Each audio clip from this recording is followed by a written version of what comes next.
Good afternoon, ladies and gentlemen. Welcome to yet another segment of Siasa Cafe. This being our 9th edition, we are going to focus on the state of creative economy. And to take us up to speed is an amazing guest who is already on set, who is going to, give us an in-depth analysis of the creative economy and how much the government has been able to do to be able to support the creative economy. I am yours, Gordon Oduor, and this program is brought to you by Addtech TV and Addtech Studios. We'll take a commercial break before we introduce our guest officially.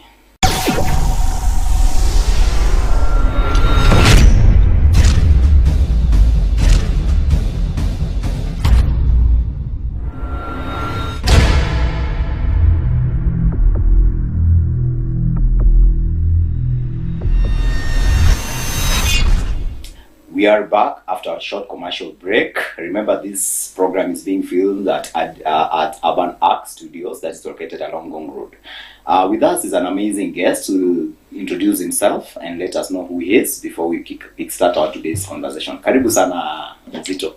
Salama sana. Unaona nimekuita Mzito. You look smart. Mimi mdogo sana. Usijali. Unaweza kuwa mdogo lakini wewe mzito mahali. Karibu. So kindly tell us your name and what you do and some of your works. Okay, my name is Eliazar. You can call me Zaria Rosafi. All right. I'm a music producer, video director, and an artist as well. All right. Yeah. How long have you been doing this? Since 2014. 2014. What drove you to do what you're doing currently? Passion. The passion. What's that passion? People talk about passion. What's really passion? Okay. My passion in music was drove by, I think, there's a day I was in Eldoret by then, in Eldoret from 1 to 4. Right. So there's a day tulikuwa tumeka mahali tuna crusade. Nikaona Rose Muhando bwana, nilikuwa namuona kwa picha. Okay. Nasema I must do this bwana. Yeah, so that is what ilinipatia ile motivation na kufanya nikaanza kupenda music. Alright. Yeah. So basically your topmost motivation to venture into this was Rose Muhando. I think. So give Rose Muhando a big shout out over there. Yeah. That's beautiful. So as you've already mentioned what you do as a creative, as a creative, and what I need to know, can you probably just explain much about some of the works that you do? In the introduction you gave a brief, but can you explain a bit further what you do? Okay. In video production, I do the wedding coverage, or live music recordings. Okay. And I also do live streaming also. Sometimes I also so many things. Yeah. Okay. Yeah. And I do audio production for artists and corporates sometimes. All right. Yeah. And what are some of in some of the works that you do? Do you do it as a person, or sometimes you hire young people to help you maneuver on 1, 2, 3 things? Okay, I have a company that I started on my own. That is called Zero Creatives. All right. And Zero Creatives, I started it in 2019. Zero Creatives is derived from the word we sell. Zero. Okay. Yeah, so I have a lot of people whom we are working together with in that journey. And not just alone. All right. So many people. All right. What has your experience been like working with young people? I love working with young people. Why? Yeah, because these young people, they're there to learn. Okay.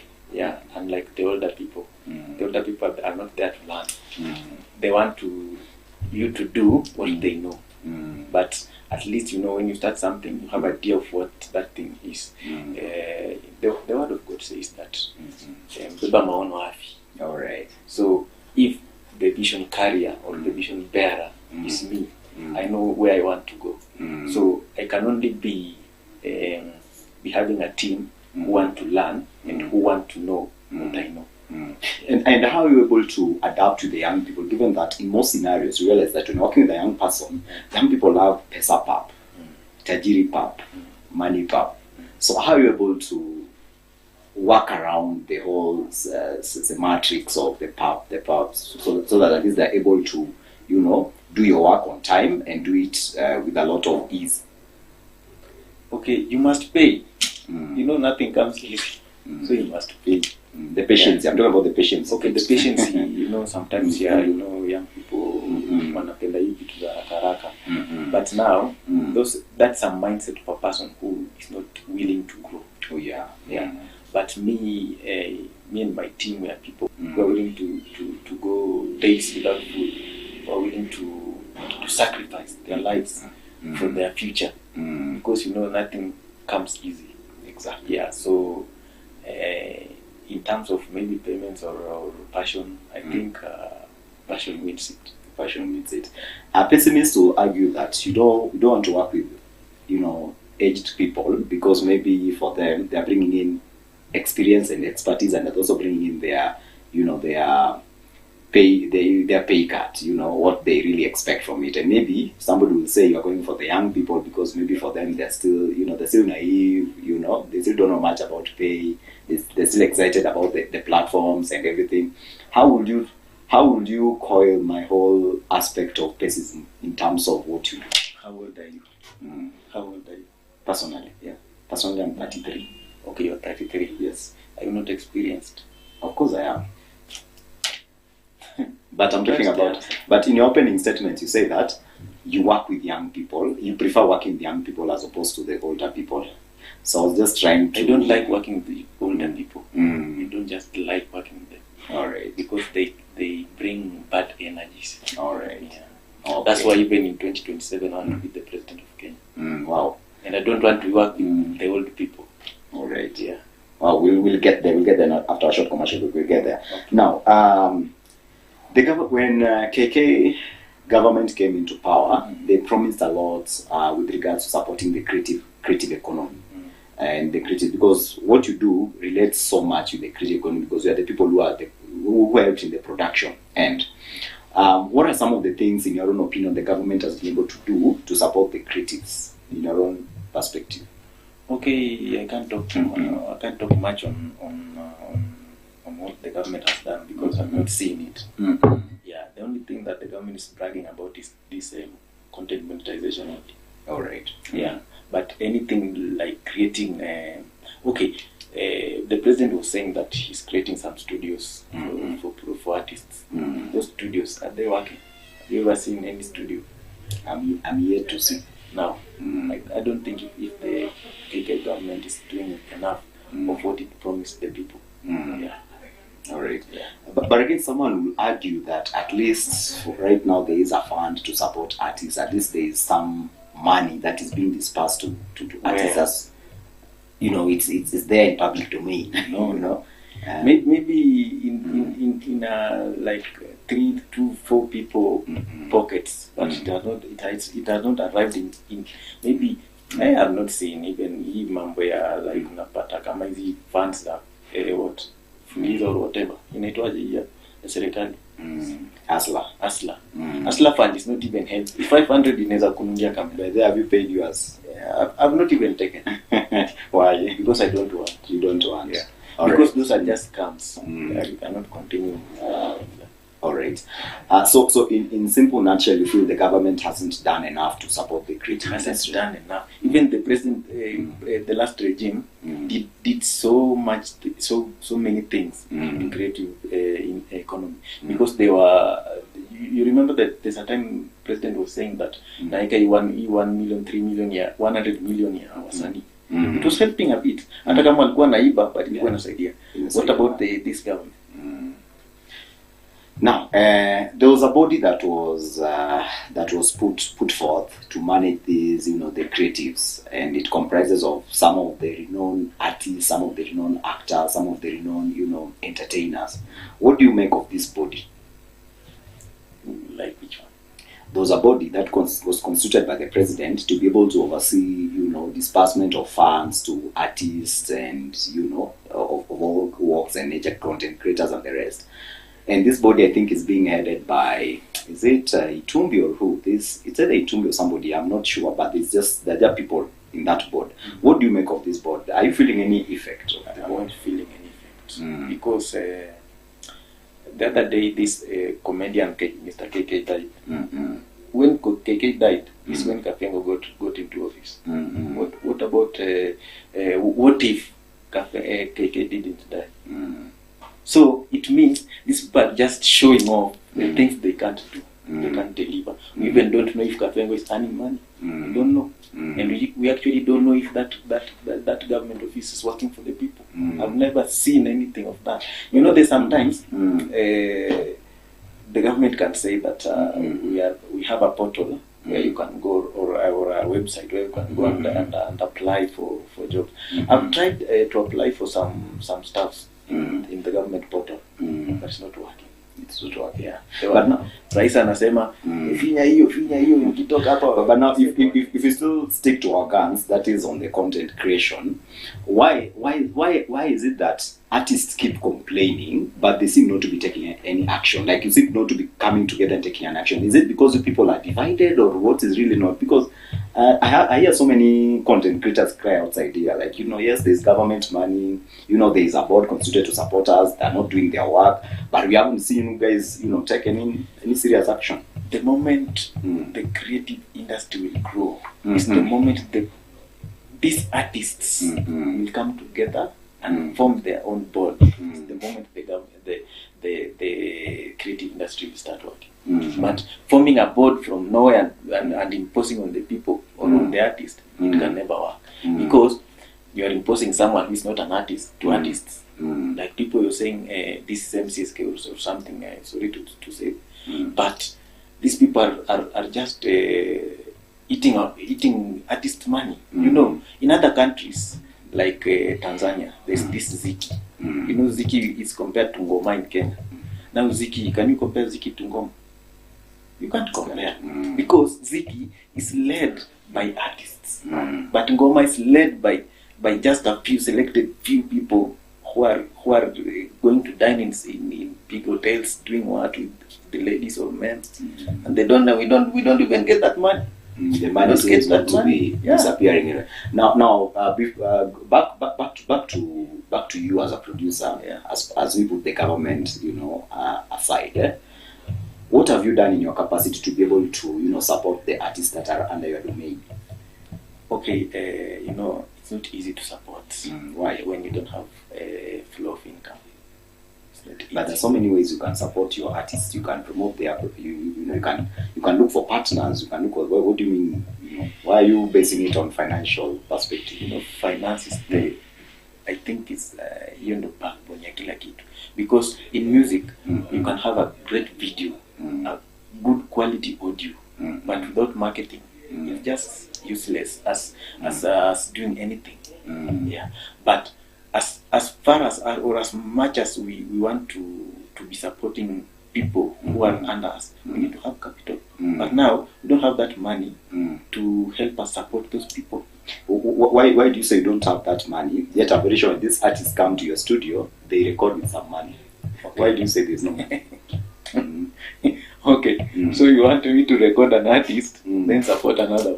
But you say, you know, charity begins at home. You know, before we go out there and scream, the government is not doing this and that. I feel, you know, there has to be something that has to be done from the, you know, from the producer's level.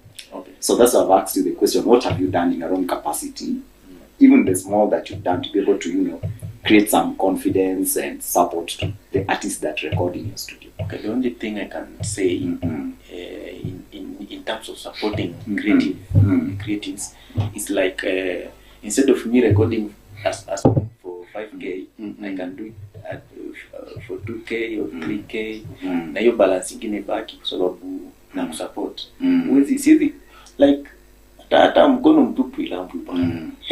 For how long? Mimi niseme tu kuja nikurekodi. Nitafunga simu tena nyumbani mtanicheka kesho. For how long have you been subsidizing their production cost, and have you been able to see any fruits of it? Sometimes, you know, when you subsidize, like in the creative industry, you can see ile feedback haikuji hivyo haraka. Sababu unapata maybe umefanya msanii na 2K, huyo msanii maybe hata hiyo pesa ya kufanya video hana sasa. But ukifanyia msanii mwenye anakuja 5K, kumaanisha huyo msanii bado anaweza toa video. Alright. Sasa ukimsupport hivyo, video itakuwa tena ngumu. Alright. What has been some of your successful stories as a producer? Okay, I think ni kenye naweza sema like kenye ilinisaidia sana ama kenye imenibeba sana ni 2021. Nilienda auditions at PPMC. Alright. Yeah, that was during the last government. Okay. Enda hivyo na nikapata baada ya audition tukapewa pesa kidogo ya kujisaidia. Na hiyo ndio ilitusaidia. Alafu another success ni kuna I have some songs zenye pick kidogo like but that hiyo hakuna serikali hata shilingi moja. No, you know we are talking so much about the government. Yeah. Now I'm to focus. But that's the as a producer. But do you start a business because you are looking into the government, or you are looking at your own? If government cannot protect you, hauwezi fanya kitu. You know, if I'm a businessman today, you know, I look into my own business as a person. How I can be able to utilize the different resources that comes our way to promote my business without having to look at the government. Now, in this conversation, I'm focusing on you as a producer, like putting the government aside. Which is that story that you can say, maybe this came through my hands and look at where they are today. So, do you have something that you can walk tall and say, okay, fine, I was able to, you know, do this and that, help so and so. Okay, I think maybe God's time will be the best, because at the moment I've tried my best. Okay, but the best has not showed up. All right. Yeah. Okay. Before you take a commercial break, I'll just ask you a simple question. What are some of the challenges of working with young people? You've said you work so much with young people. Do you have you encountered any challenges? How are you able to, you know, cope with such challenges? Okay, challenges mingi za the young people ni unapata maybe wengine wako tu na mood zao, mtu anamuka maybe kuna mambo yake, maybe msichana amekosana na msichana wake, alete mood kwa kazi. Msichana na msichana wake si mtu wake. Mtu wake maybe amekosana na mtu wake, so analeta hizo moods kwa kazi. So those are the challenges tunapata, so na wata productivity inakuwa low. So how are you able to maneuver through such kind of challenges? Sometimes ukipata mtu go through that thing, you need to kuwakalisha chini na kuongelesha. Okay. Or just mentally. Yeah. All right. So just a top up of the same question I've just asked. So you realize some young people, their dreams tend to die because probably they feel they're not what they are earning. You know, this is also a challenge. It's not really what is attainable to them. So how are you able to deal around that? Because you know, money aspect is a very critical ingredient in every manner of conversation. Yeah. So how are you able to deal around with the finances, the expectations, and you know? Okay. As for me, I can say that if you are working with someone, I think the best thing is ile kazi mtu amefanya or ile outcome inakuja before in share. Yeah. All right. Thank you so much for creating time. We are going to take a commercial break, and when we resume, we'll be able to talk a bit about some politics and the economy and the creative industry as well. This is still Gordon Oduor, Siasa Cafe host, and we are taking a commercial break. This program is brought to you by Addtech TV, and we are recording live here at Urban Arc Studios. We'll be back after a short commercial break. Stay tuned.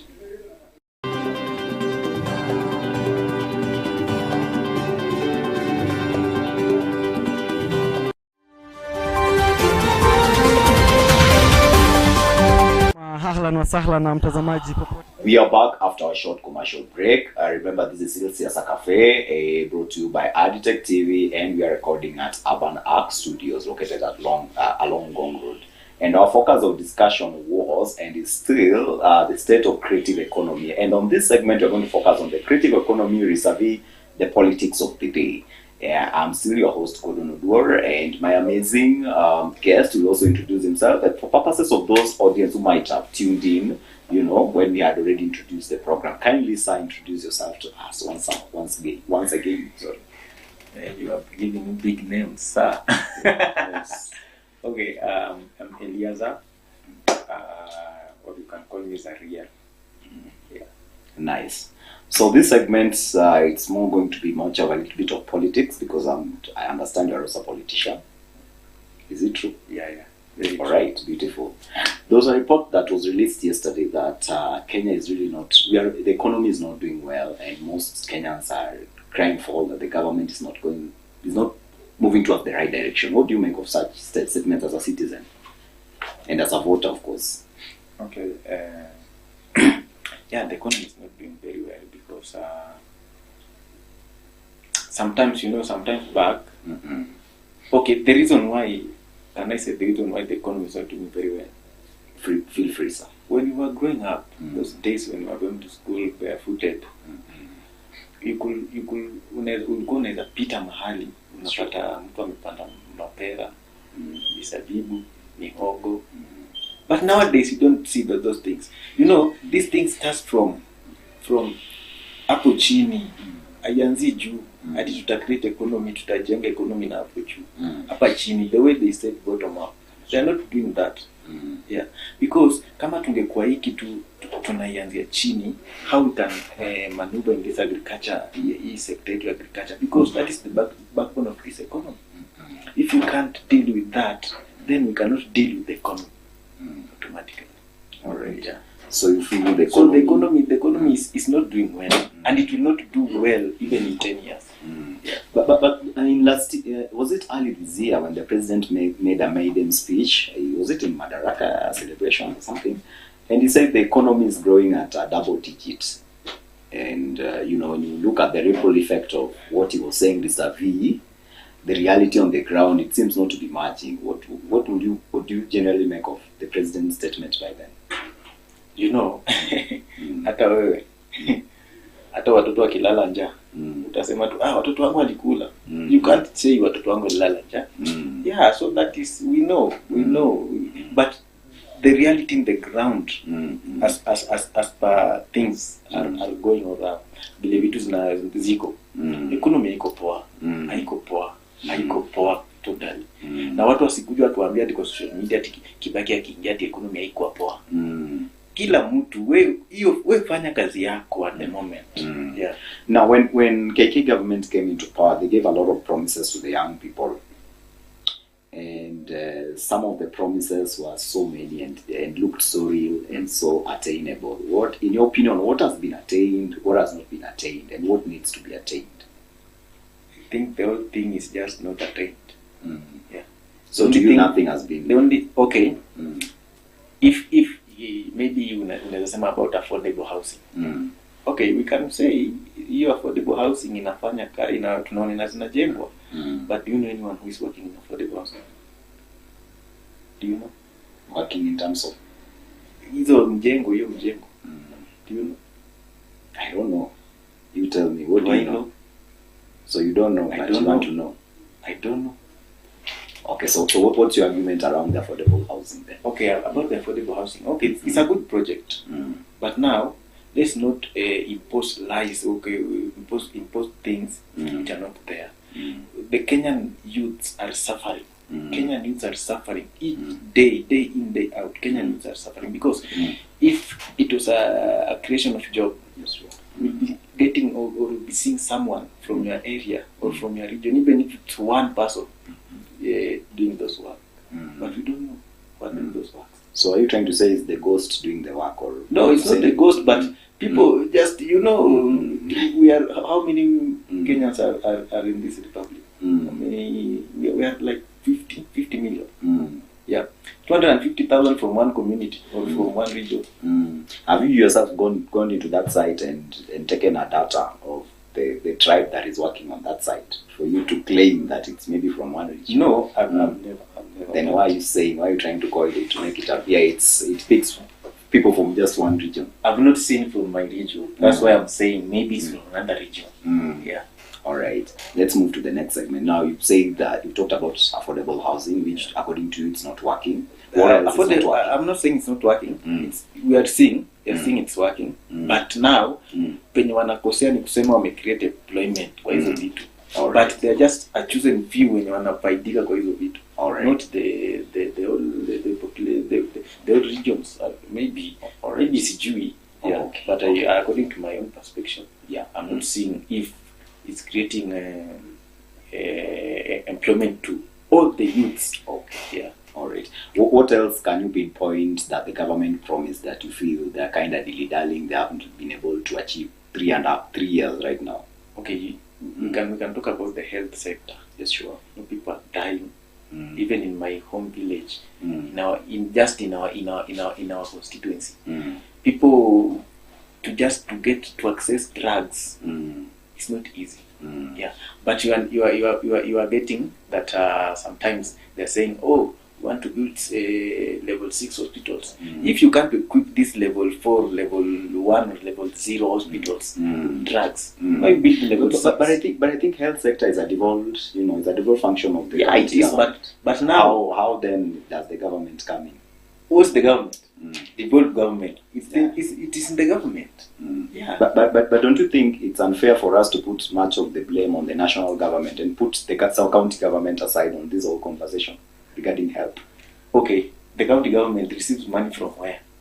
From the national government, of course. So the national government, if it's not working, not 100%. There's a percentage that comes from the national, and there's a percentage that is, that picks up from the county itself. If it's not working, though it's not working, they should take caution. They should take charge. The national government should take charge of all these things. Yeah, if it's not working. Alright. Wasilale tu vitu zinaendelea vibaya na pia wamelala wanasema ni county. Sasa tunaanza huyu Messi ameshika mpira hajafunga ni Ronaldo. Now because we brought in an interesting topic, and that is with regards to health. Now can we do a little bit comparison of NHIF and SHA? Hata sijawahi kuwa interested in what? In those.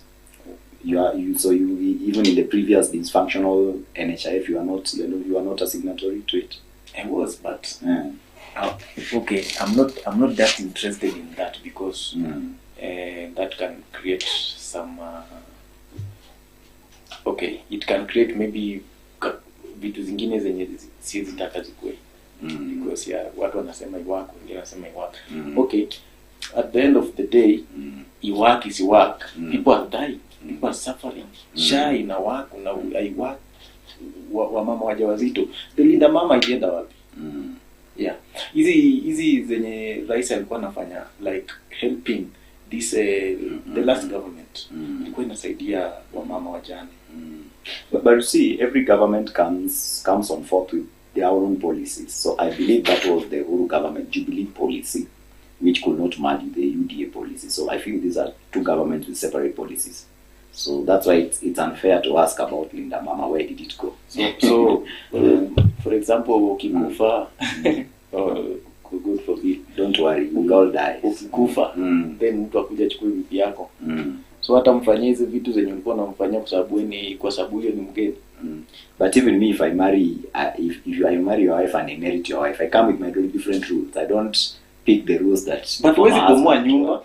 You can't huwezi bomoa nyumba tena unataka kujenga nyumba nyingine. But nyumba iko tayari. But nyumba is Kenya, Then muangalie what you can do beyond that. Nyumba is Kenya, the wife is Kenya.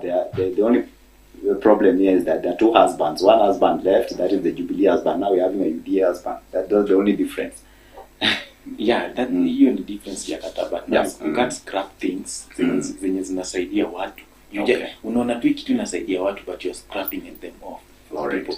Like the example hii vijana walikuwa wanafanya hii nini mtaani, kazi mtaani. Hiyo kitu ilikuwa inasaidia vijana sana. But nowadays youth are just hovering but kazi mtaani was reinstated, my brother. Okay, it was reinstated but sasa hiyo kitu haiko vile ilikuwa kitambo. Wewe kitambo ulikuwa unapata kitambo watu wanapiga bwana job, wanapiga shughuli. Nowadays people don't upata hiyo hata hiyo connection ya kupata hiyo kazi. Umetembea kweli. Okay, anyway, we'll skip that. What else have you been able, maybe since the government took over and vis-a-vis the promises they gave, what else has been able to be achieved, maybe, or you've been able to hear of in the new regime? Okay, mimi what I can applaud the government for is just mambo ya sports peke yake. Yeah. Okay, what about sports? Because hapo nayo wamejaribu kama stadium wana renovate. But hata tujui kama the real figures are the figures that ziko on ground zinafanyika huko, but we don't know, but at least wanafanya kitu. At least you're seeing something is moving. Yeah. All right. Moving ahead with our questions, I would ask, do you think, what are your projections as a young people with regards to the 2027 election? Do you see a total revolution of young people as far as, the political landscape is concerned for 2027? Yeah. You know, the youths are about 76% of the total population of the Republic of Kenya. Yes, sure. And I'm sure the youths are going to unite and are going to produce one of them as the President of the Republic of Kenya. How are they going to do that? You'll see. You will see things are going to fold. How? You just see. Unajua hata dalili ya mvua ni mawingu inakuja. Bado umejua sasa ukianza wewe unaona vijana wanaamka kidogo na fanya mambo yako. But are these the same young people who are being persuaded to move to State House, to take selfies, meals, and take what you call the so-called development money and development packages? Are they the same young people who are currently divided in terms of? Are you sure? Are you sure those people that you are talking about that wameingia kwa government, they are fighting for the young people?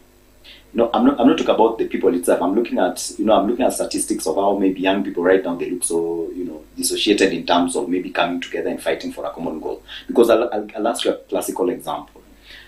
Where did the Gen Z movement, where did it go? That's a classical question. Okay, the Gen Z movement. Yeah. The Gen Z, okay, sometimes, we are not about the Gen Z movement. It's about the economy. Okay, the Gen Z movement, it was created by people who wanted to benefit. Yeah, there's nothing like the Gen Z movement. The movement here is about the economy. Yeah, the economy, and the young people are ready to sacrifice themselves to make sure that the economy gets better by electing one of their own, not a Gen Z. Don't you think by electing one of their own, will it solve some of the perennial problems that have existed since colonial era? Very well. Number one. Why do you think? What do you think? What do you think may change? Okay. Like me, for example, I want to be the President of the Republic of Kenya in 2027. Yeah. Is it a tall dream? Is it a tall dream or a short dream? It's a tall dream. Why? What makes it tall? Number one, there's a day that I just asked myself, this thing that you are seeing in the media, everywhere, the politicians doing what and what, can they end? Who can we trust that with these ideas or with these things that we have that we want to do? Who can we trust? We try to trust some people, but they went to the government, and with others decided to go their roots to benefit by themselves. So I said, Musa aliamuka peke yake, hakuangalia TV nani anasema nini. Hata Mungu alikuwa anamwambia like, do you know alikuwa ameogopa Musa, but bila alianza kuenda, shall rescue the Israel. Yeah. So I'm here as that Musa. So why would we trust him? Why would we trust him? What makes you think we should trust him? Okay, the number one thing is that I don't fear. Yeah. Fear and trust are two different things. Okay. Why should we trust you? So, huwezi trust mtu mwenye ni muoga. Can you trust mtu mwenye ni kawa? But even a thief can be so brave. No, you're okay, but can you trust a thief? I can't. You can't trust a thief. But what makes you think you are different? Okay, number one, me, I've never been in government. No one in my family has ever been in government. And you feel you have the expertise to run a government, and you've never been to government? Yeah. What makes you think so? Number one, I have my different manifestos and agendas. Like which one? Number one, the first agenda is I'll make sure if I get into the presidency or if I become the president of Kenya, which I know I will.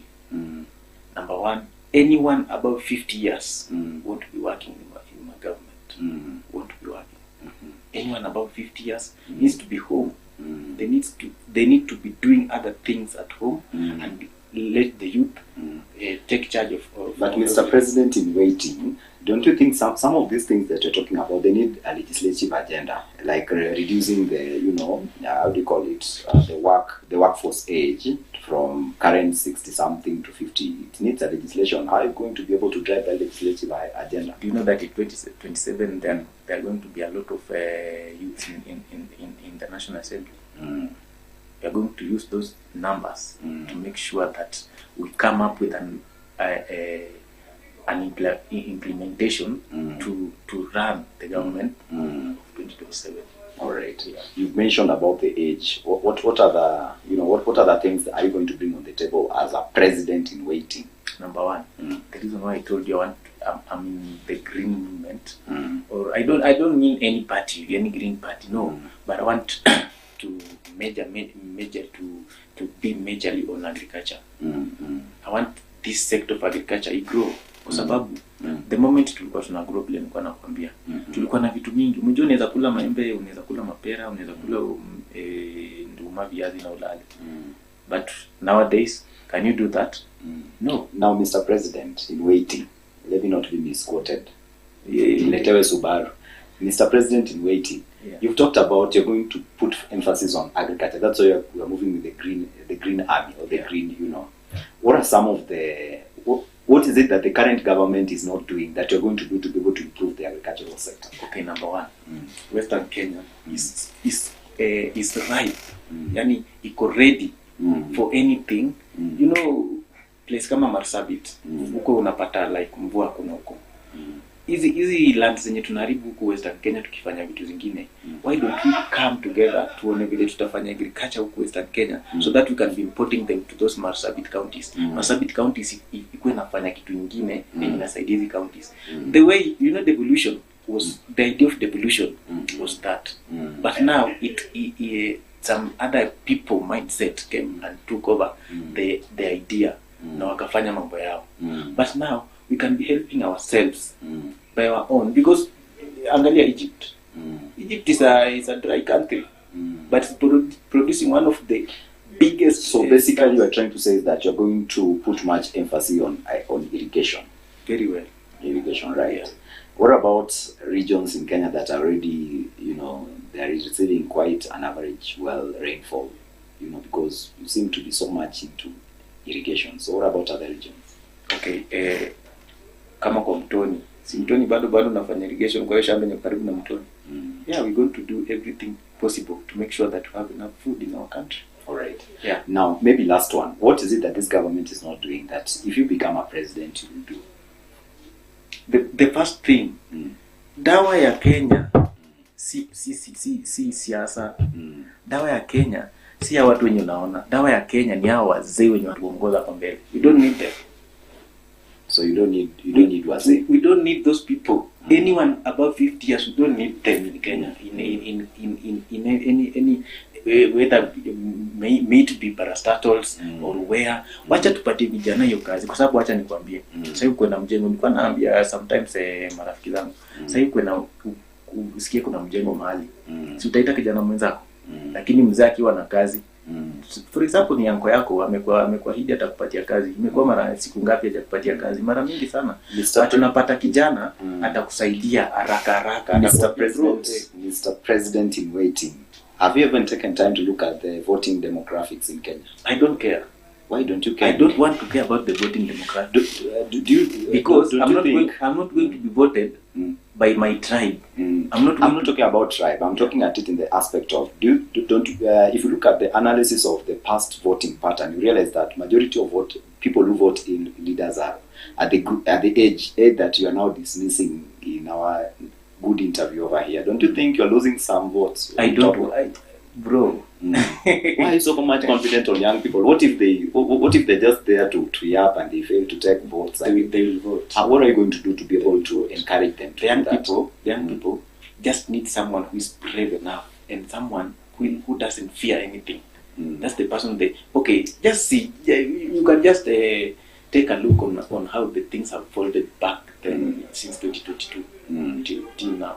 You can just see by yourself. All right. Now, Mr. President, in waiting, you want to be president, right? Yeah. What have you done so far so good that people can say, oh, hey, this guy at least he has been able to do this and this, achieve this and that? That's why I want to be the president to do. No, you don't. You know that there's before you become, you have to be. Now, what have you been before you become? Okay. Because you can't dream to become when you haven't.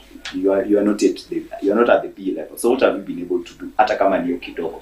At times you can unaweza sema hiyo nyuki haizalishi asali. Haijazalisha asali. Hiyo nyuki uko sure aje izalisha asali huko ndio itakuja kuzalisha asali sasa. So there are other things zenye tu unahitaji hiyo power ndio ufanye, kwa sababu bila power you can't do anything.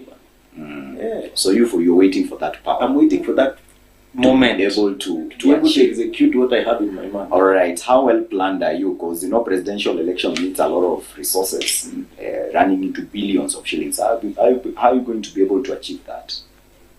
For me, my take on using billions of money, I don't have those billions. How are you going to run your campaign? I don't have thousands. How are you going to run your campaign? I'm going to walk door to door. Can you be realistic? Yeah. You can't walk. Can you walk from Nairobi to Wajir? Okay, sometimes. Okay, sometimes umejua unasemanga like money is power. Money is power. Tukatai. But sometimes your money inaweza kosa kusaidia. Yeah. Okay. Hiyo pesa inaweza kosa kusaidia. All right. Unaweza kuwa na pesa na hiyo pesa ikusaidia. So you want to walk from next year, you walk door to door doing your campaigns. But by saying door to door, I don't mean niende kwa milango. I mean I'll be visiting places. Okay. According to village scheduling and Kolhai. All right. Yeah. And even visiting needs resources. That's what I'm asking you. How are you going to be able to accumulate these Sasa resources? wewe ukitoka hapo kienda Western transport ni pesa ngapi? But you see, this is a personal. If I move here to Western, that's a personal business. Also, I'm going to do that. I'm not going to frame myself as somebody who is big. No, I'm just a small person who is trying to make ends meet. Okay. Yeah. That is that. So you believe that 2027, the young people are going to play a critical role? Very well. All right. Very You're well. one of the Very people well. who are Very going well. to hear Even that. if it's not me, Yes, but sure. there's a young man, a young person who is going to be the president of the Republic of Kenya 2027. All right. Yeah. Now you've already disqualified yourself by saying even if it's not. Even if it's not me, I believe the young people have decided. All right. Yeah. Beautiful. Yeah. Now, before we put our conversation into a closure, what can you tell the young people out there, maybe by facing this camera? What really can you tell them as far as the 2027 elections is concerned, their participation in the general governance of our country, and just something that you can shout out over there to the young people? Okay, wananchi wa Kenya, vijana wadogo na watu walio na uwezo wa kupiga kura. Mimi ni mmoja wenu na kuna kitu ambacho naweza kupenda kuambia. Kitu ya kwanza ni sisi wenyewe tushikane mikono. Kwa sababu tukishikana kuna kitu inaweza tushinda. These people ni mnaona wanatuongoza kwa sababu tumewapatia opportunity ya kutuongoza. And you have the ideas and mindset. Kuna hata amesema you said you are 33 years. So you got any experience ya kufanya kitu. Then why don't we need to tafuta hours in this government of 2027? I want to make sure vijana wenye wamekosa makazi wanaenda kupata makazi. Na hakuna kitu ambacho inaenda kutushinda kwa Kenya.